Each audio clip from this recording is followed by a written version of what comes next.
Salam sejahtera, selamat beraktivitas kembali. Semoga hari ini jauh lebih baik daripada hari kemarin. Berkat Tuhan selalu berkelimpahan di dalam kehidupan kita semua. Kita renungkan firman Tuhan dan kita baca dari Markus pasal yang ke-8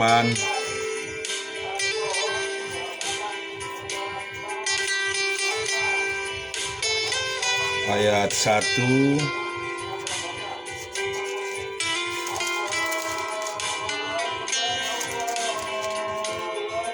sampai 13. Demikian firman Tuhan. Pada waktu itu ada pula orang banyak di situ yang besar jumlahnya, dan karena mereka tidak mempunyai makanan, Yesus memanggil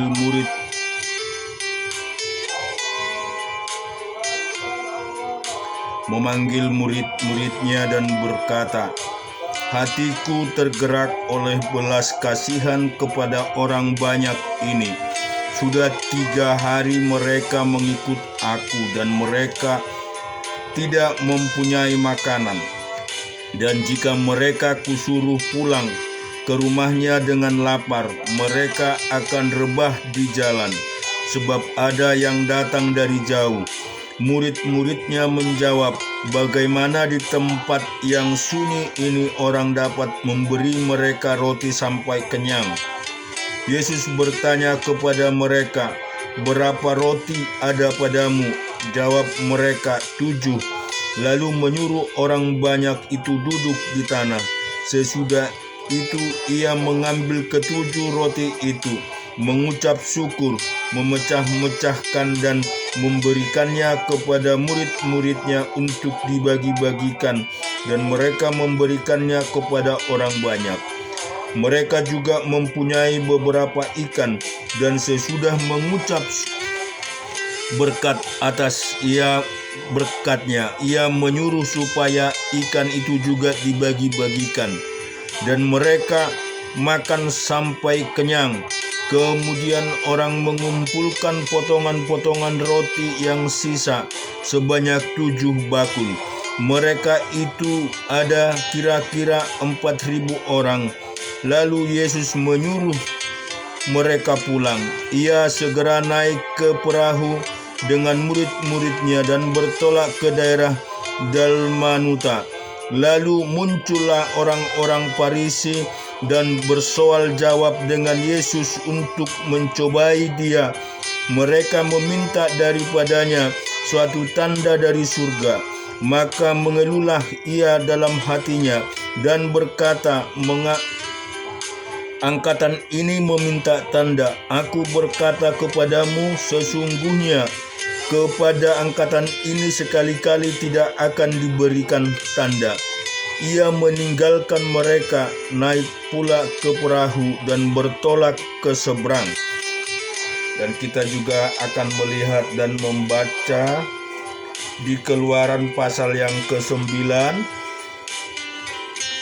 ayat 1 sampai dengan 34. Berfirmanlah Tuhan kepada Musa, "Pergilah menghadap Firaun dan berbicaralah kepadanya. Beginilah firman Tuhan Allah orang Ibrani, biarkanlah umatku pergi supaya mereka beribadah kepadaku. Sebab jika engkau menolak membiarkan mereka pergi dan masih menahan mereka, maka ternakmu yang ada di padang, kuda, keledai, unta, lembu, sapi, dan kambing domba akan kena tulah Tuhan, yakni kena penyakit sampar yang dahsyat. Dan Tuhan akan membuat perbedaan antara ternak orang Israel dan ternak orang Mesir, sehingga tidak ada yang akan mati seekor pun dari segala ternak orang Israel. Selanjutnya Tuhan menentukan waktunya, firman-Nya, besoklah Tuhan akan melakukan hal itu di negeri ini, dan Tuhan melakukan hal itu keesok harinya segala ternak orang Mesir itu mati, tetapi dari ternak orang Israel tidak ada seekor pun yang mati. Lalu Firaun menyuruh orang ke sana, dan sesungguhnya lah dari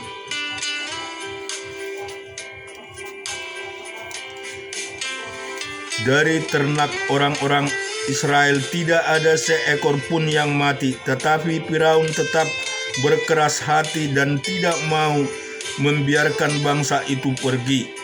Itulah keenam, berfirmanlah Tuhan kepada Musa dan Firaun, ambillah jelaga dari dapur peleburan serangkap penuh, dan Musa harus membubarkannya ke udara di depan mata Firaun. Maka jelaga itu akan menjadi debu meliputi seluruh tanah Mesir, dan akan menjadikan barah yang memecah sebagai gelembung pada manusia dan binatang di seluruh tanah Mesir. Lalu mereka mengambil jelaga dari dapur peleburan dan berdiri di depan Firaun. Kemudian Musa menghamburkannya ke udara, maka terjadilah barah yang memecah sebagai gelembung pada manusia dan binatang, sehingga ahli-ahli itu tidak dapat tetap berdiri di depan Musa karena barah-barah itu, sebab ahli-ahli itu pun juga kena barah sama seperti semua orang Mesir. Tetapi Tuhan mengeraskan hati Firaun sehingga ia tidak mendengar mereka seperti yang telah difirmankan Tuhan kepada Musa. Itulah ketujuh, berfirmanlah Tuhan kepada Musa, bangunlah pagi-pagi dan berdirilah menantikan Firaun, dan katakan kepadanya, beginilah firman Tuhan Allah orang Ibrani, biarkanlah umatku pergi supaya mereka beribadah kepadaku, sebab sekali ini aku akan melepaskan segala tulahku terhadap engkau sendiri, terhadap pegawai-pegawaimu dan terhadap rakyatmu, dengan maksud supaya engkau mengetahui bahwa tidak ada yang seperti aku di seluruh bumi. Bukankah sudah lama aku dapat mengacungkan tanganku untuk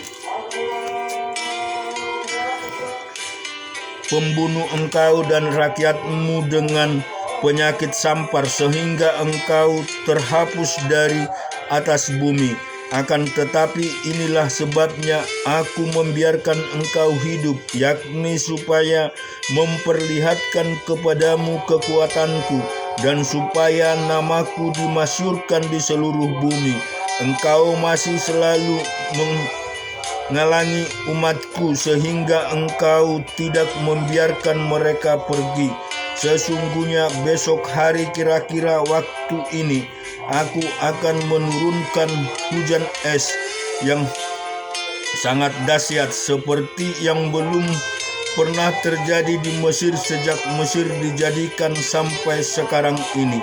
Oleh sebab itu ternakmu dan segala yang kau punyai di padang suruhlah dibawa ke tempat yang aman. Semua orang dan segala hewan yang ada di padang dan tidak pulang berkumpul ke rumah akan ditimpa oleh hujan es itu sehingga mati. Maka siapa di antara para pegawai-pegawai yang takut kepada firman Tuhan menyuruh hamba-hambanya serta ternaknya lari ke rumah? Tetapi siapa yang tidak mengindahkan firman Tuhan, meninggalkan hamba-hambanya serta ternaknya di padang, berfirmanlah Tuhan kepada Musa, ulurkanlah tanganmu ke langit supaya hujan es turun di atas seluruh tanah Mesir, menimpa manusia dan binatang, dan menimpa tumbuh-tumbuhan di padang di tanah Mesir. Lalu Musa mengeluarkan tongkatnya ke langit, maka Tuhan mengadakan guru di hujan es, dan api pun menyambar ke bumi, dan Tuhan menurunkan hujan es meliputi tanah Mesir dan turunlah hujan es beserta api berkilat-kilat di tengah-tengah hujan es itu, terlalu dahsyat seperti yang belum pernah terjadi di seluruh negeri orang Mesir sejak mereka menjadi satu bangsa. Hujan es itu menimpa binasa segala sesuatu yang ada di padang di seluruh tanah Mesir, dari manusia sampai binatang juga. Segala tumbuh-tumbuhan di padang ditimpa binasa oleh hujan itu, dan segala pohon di padang ditumbangkannya. Hanya di tanah Gosen, tempat kediaman orang Israel, tidak ada turun hujan es. Lalu Firaun memanggil Musa dan Harun, serta berkata kepada mereka, "Aku telah berdosa sekali ini, Tuhan itu yang benar, tetapi aku dan rakyatkulah yang bersalah. Berdoalah kepada Tuhan guru yang sangat dahsyat, dan hujan es itu sudah cukup, maka aku akan membiarkan kamu pergi. Tidak usah kamu tinggal lebih lama lagi." Dan berkatalah Musa kepadanya, "Sekeluar aku dari kota ini, aku akan mengembangkan tanganku kepada Tuhan. Guru akan berhenti dan hujan es tidak akan turun lagi, supaya engkau mengetahui bahwa bumi adalah milik Tuhan. Tetapi tentang engkau dan para pegawaimu, aku tahu bahwa kamu belum takut kepada Tuhan Allah. Tanaman ramai dan jelai telah tertimpa binasa, sebab jelai itu sedang bergulir dan ramai itu sedang berbunga. Tetapi gandum dan sekoi tidak tertimpa binasa, sebab belum lagi musimnya." Lalu keluarlah Musa dari kota itu, meninggalkan Firaun. Dikembangkannya tangannya kepada Tuhan, maka berhentilah guruh dan hujan es, dan hujan tidak tercurah lagi ke bumi. Tetapi ketika Firaun melihat bahwa hujan es dan guru telah berhenti, maka teruslah ia berbuat dosa. Ia tetap berkeras hati, baik ia maupun para pegawainya. Berkeraslah hati Firaun, sehingga ia tidak membiarkan orang Israel pergi seperti yang telah difirmankan Tuhan dengan perantaraan Musa. Kita juga akan membaca firman Tuhan di Nehemia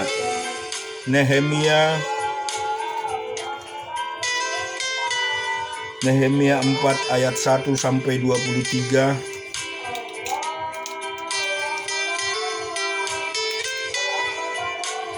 Ketika Sanbalat mendengar bahwa kami sedang membangun kembali tembok, bangkitlah amarahnya, dan ia sangat sakit hati. Ia mengolok-olok orang Yahudi dan berkata di hadapan saudara-saudaranya dan tentara Samaria, "Apa gerbang yang dilakukan orang-orang Yahudi yang lemah ini?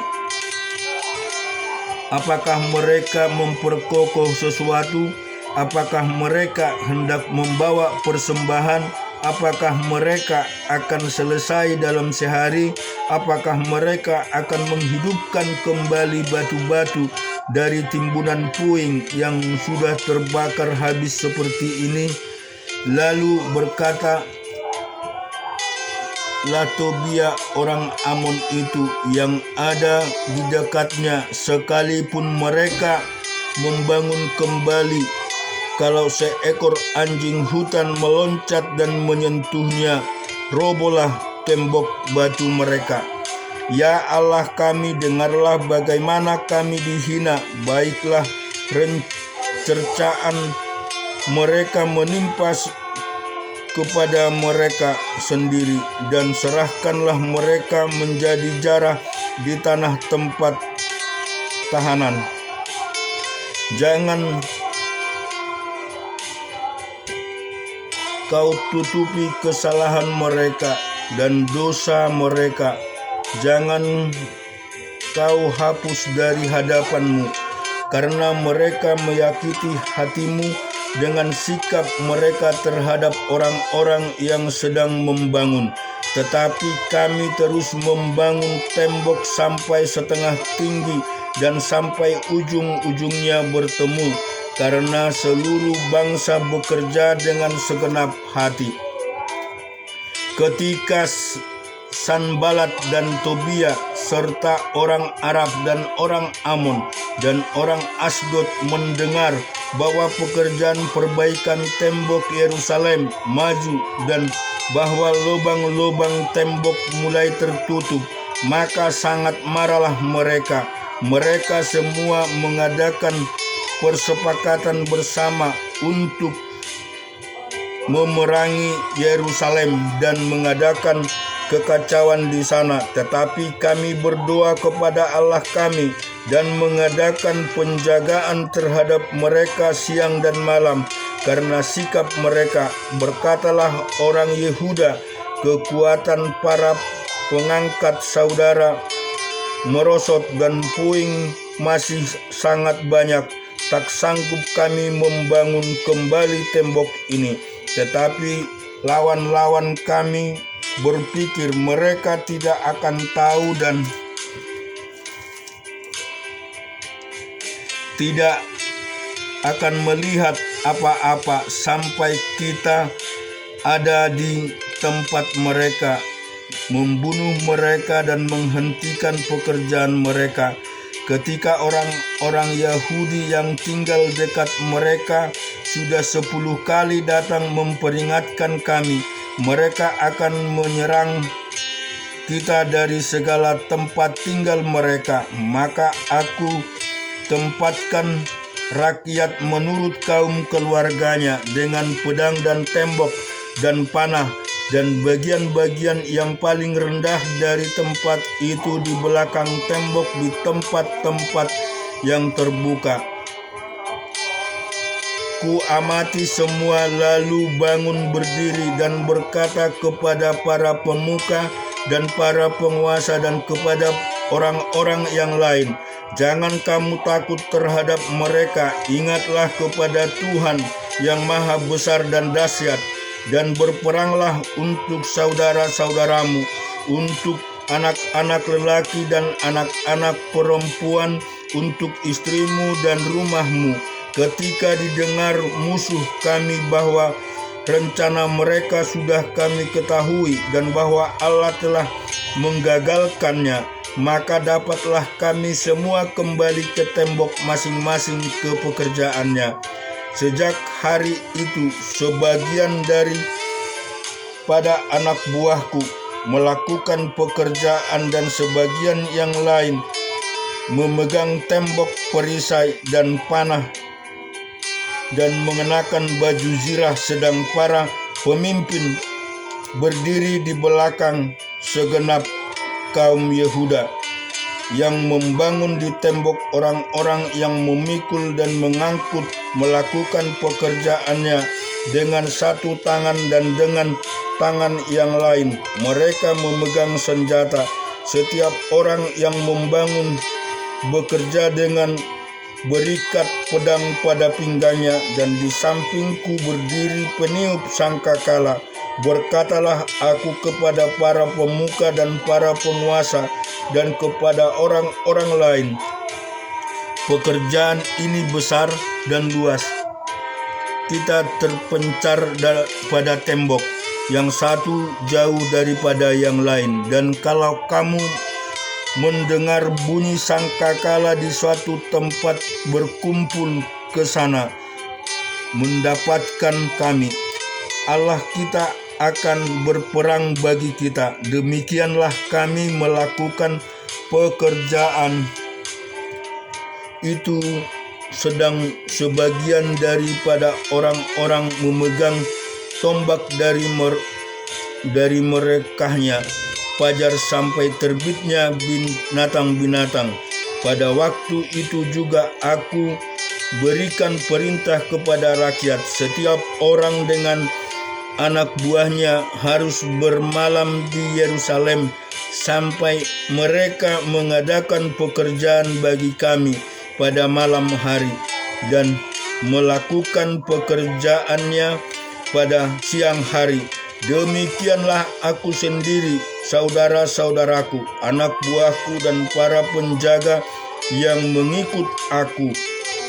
Kami semua tidak sempat meninggalkan pakaian kami. Setiap orang memegang senjata dengan tangan kanannya. Kita juga akan baca firman Tuhan di Esra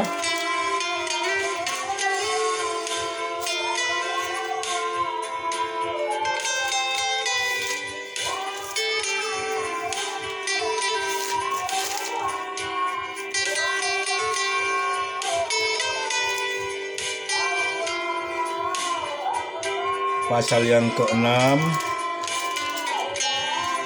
ayat 1-12.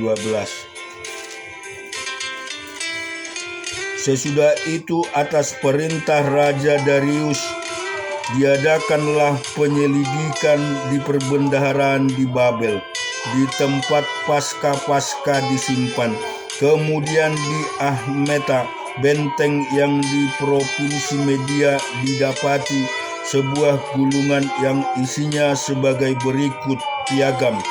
Pada tahun pertama zaman Raja Kores, dikeluarkanlah perintah oleh Raja Kores mengenai rumah Allah di Yerusalem. Rumah itu haruslah dibangun kembali sebagai tempat orang mempersembahkan korban sembelihan dan korban api-apian. Haruslah tingginya 60 hasta dan lebarnya 60 hasta, dan harus dipasang 3 lapis batu besar-besar dan 1 lapis kayu. Biayanya harus dibayar dari perbendaharaan kerajaan, dan juga perlengkapan emas dan perak rumah Allah yang diambil oleh Nabukadnezar dari bait suci yang di Yerusalem dan dibawa kembali pula ke dalam bait suci yang di Yerusalem, ke tempatnya yang semula, dan engkau haruslah menaruhnya di dalam rumah Allah. Oleh sebab itu, hai Tanai, bupati daerah seberang sungai Efrat, dan Setar-Bonai, serta rekan-rekanmu, para penggawa daerah seberang sungai Efrat,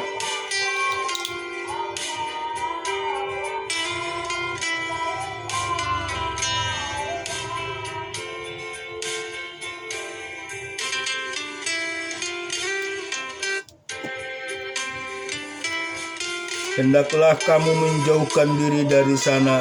Biarkanlah pekerjaan hak membangun rumah Allah itu. Bupati dan para tua-tua orang Yahudi boleh membangun rumah Allah itu di tempatnya yang semula. Lagi pula telah dikeluarkan perintah olehku tentang apa yang harus kamu perbuat terhadap para tua-tua orang Yahudi mengenai pembangunan rumah Allah itu, yakni daripada penghasilan kerajaan, dari